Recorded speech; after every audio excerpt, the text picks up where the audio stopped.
Well, there's my medal for the Tryon 50K, Tryon Farms 50K up near Michigan City.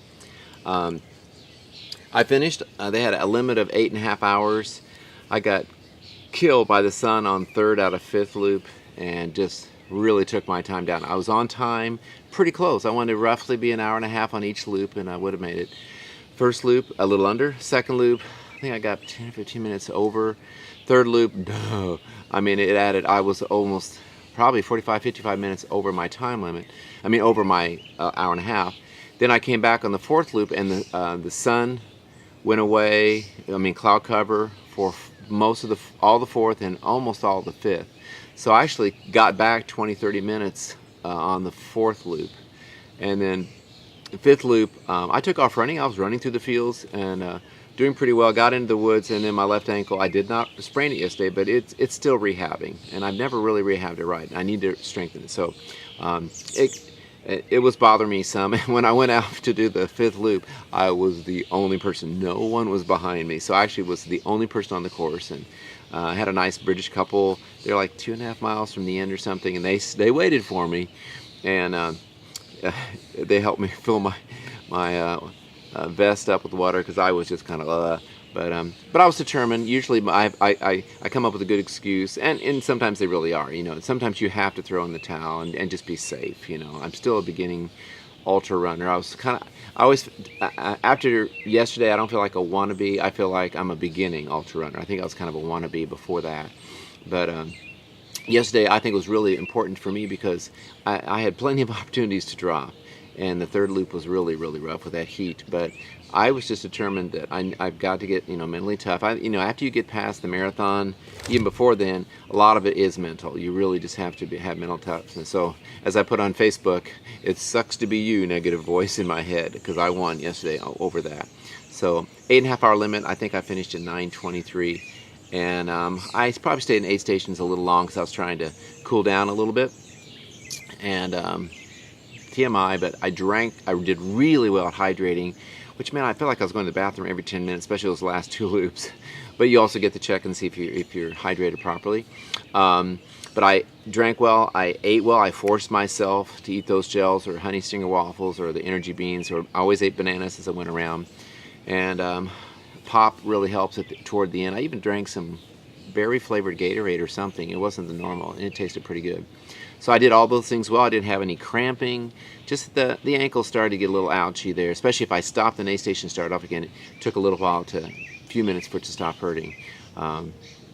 So I'm pleased. I got it done and fought the voices and kept going. And it was fun to talk with people and see people I know. And every time I go to these events, I run into people who watch these little videos, which are so not important, but I seem to be entertaining some people on 2 in the morning when they have insomnia. I suppose it helps them with that. Real quick, yesterday I decided not to use a bottle. It's a 6.2 mile loop, something like that, so it would add up to 31.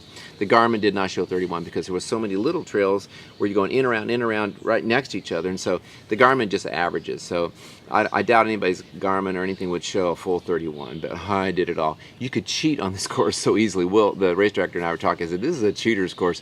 It's no one's out there. There's places where you come and you know you've got to go back and do all this, and come out right back here. And there's about 2 or 3 places where you could do that. To be honest, the race, the markings in certain places sucked badly at the beginning. But they did hurry out there, and they got them pretty well fixed. It was a tricky little figure 8 loop in one place. Out in the fields, several times where it would split, you know, the grass is cut, and you really didn't know where to go. And so some people got lost and weren't too happy about that.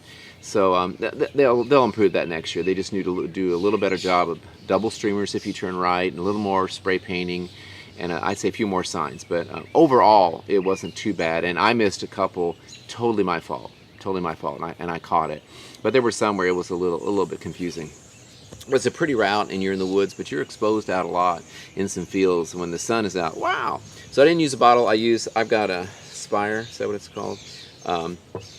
Running vest, and it's not made Ultra Spire. It's not made. It doesn't have a bladder with it, but I got one from Ultra Pack, just a small 1 liter. But I love it because you've got your pockets, and I had my iPhone. I was playing music, and then it's got zippered pockets and little pockets here.